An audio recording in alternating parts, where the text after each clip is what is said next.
When thousands of young Indonesians decided to take to the streets, despite knowing they might face bullets, tear gas, or worse, they sent a message that shook Southeast Asia's largest economy to its core. The scenes unfolding across Indonesian cities this week paint a picture of a generation refusing to stay silent, even as military patrols roam the streets of Jakarta and the government warns of firm action against protesters. But here's where it gets controversial. Are these students heroes fighting corruption?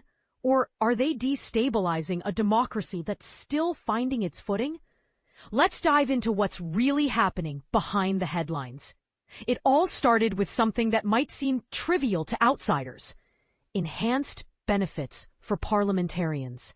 But for Indonesian students watching their families struggle with rising costs while politicians vote themselves better housing allowances and extra pay, this was the final straw. The initial protests, which began just over a week ago, focused squarely on what students saw as tone-deaf government spending priorities. Then came the spark that turned peaceful demonstrations into the deadliest civil unrest Indonesia has witnessed in more than 20 years. A police vehicle struck and killed a motorcycle taxi driver, one of millions of gig workers who form the backbone of Indonesia's economy. Suddenly, protests about government perks transformed into something much deeper: rage about police accountability, economic inequality, and whether ordinary Indonesians have any real voice in their democracy. The response was swift and devastating. Rioters didn't just march. They targeted the homes of political party members, including Finance Minister Sri Mulyani Indrawati, whose residence was looted. State buildings across multiple cities were either ransacked or completely destroyed by fire. The parliamentary building in Makassar was reduced to ashes, creating an apocalyptic symbol of public fury. By Sunday night, 8 people had lost their lives, over 700 were nursing injuries, and damages totaling $3.4 million had been recorded in Jakarta alone. President Prabowo Subianto, facing the most serious challenge to his presidency since taking office nearly 12 months ago, found himself caught between appeasing protesters and maintaining order. His response revealed the delicate balancing act facing Indonesia's leadership. Prabowo announced significant cuts to lawmakers' benefits, a major concession that acknowledged protesters' core grievances. Yet in the same breath, he issued stern warnings that security forces would take decisive action to preserve law and order. This dual approach of compromise and intimidation reflects the complex reality of governing a nation where democratic institutions remain fragile. But here's what most international observers are missing: the students aren't backing down. Despite the heavy military presence flooding Jakarta's main thoroughfares on Monday morning, student groups continued organizing in the capital, alongside demonstrations in Yogyakarta, Indonesia's cultural heartland, and Makassar, where the weekend's most devastating violence had occurred. The symbolism was unmistakable, gathering near the very parliamentary building they had burned to the ground just days earlier. The president's statement yesterday did not accommodate demands from students and civil society, declared Sayamri, a leader from Makassar State University who uses only one name. His words revealed that student demands extend far beyond parliamentary perks into fundamental questions about police reform and democratic accountability. The economic implications are already becoming clear.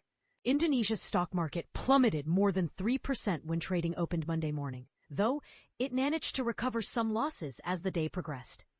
International investors are watching nervously as political instability threatens one of Asia's most important emerging economies. Interestingly, financial markets seem less concerned about long-term damage than many might expect. Rating agency SP released analysis suggesting these protests are unlikely to escalate enough to fundamentally undermine Indonesia's political stability. However, they warned of potential policy adjustments that could strain government finances, particularly increased social spending aimed at appeasing middle and lower income groups who form the protesters' base. The government's strategy to contain the crisis reveals fascinating insights into modern protest management. Over 1,200 demonstrators were detained in Jakarta alone, according to the city's police chief. Meanwhile, some civil society groups, including the Alliance of Indonesian Women, a coalition of women-led organizations, voluntarily postponed their planned parliamentary demonstrations to avoid potential violent confrontations with authorities. The delay is done to avoid increased violent escalation by authorities. The delay takes place until the situations calm down. The Women's Alliance explained through social media channels, highlighting the calculated risk assessment protesters must now make. This tactical retreat by some groups, while others forge ahead, creates an intriguing dynamic. Student umbrella organizations cited very impossible conditions when announcing their own protest delays, yet individual groups continued gathering anyway.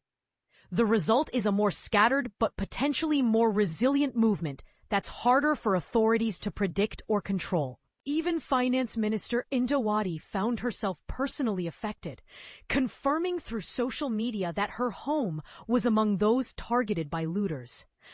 Her public apology for government shortcomings, while simultaneously appealing for people to avoid looting, demonstrates how even senior officials recognize the legitimate grievances driving public anger. The visual landscape of Jakarta tells its own story. Army patrols now dominate roads that usually buzz with Indonesia's famously chaotic traffic. Many businesses have shifted to remote work arrangements, while schools moved classes online. Practical acknowledgments that normal life has been suspended until tensions ease. Social media platforms have become battlegrounds of information warfare, with various groups warning followers about fake protest announcements designed to lure people into dangerous situations. This digital dimension adds another layer of complexity to already volatile street-level dynamics. Chief Economic Minister Erlangga Hartarto attempted to project confidence, insisting Indonesia's economic fundamentals remain solid and promising stimulus packages to boost growth. But whether such technocratic solutions can address the deeper frustrations driving thousands of young Indonesians into the streets remains an open question.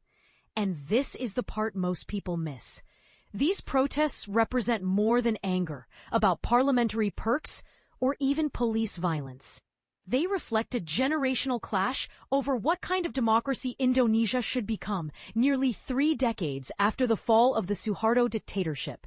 Young Indonesians who have never known authoritarian rule are demanding accountability standards that older generations, scarred by decades of oppression, might consider dangerously confrontational.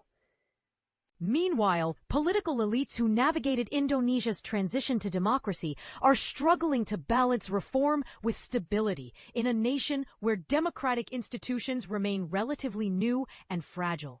So here's the controversial question that nobody wants to ask out loud.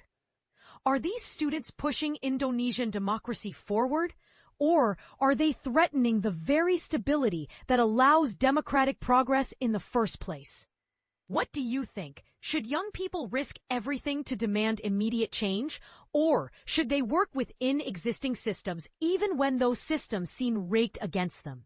The answer might determine not just Indonesia's future, but whether democracy can truly serve the aspirations of the world's third largest democracy.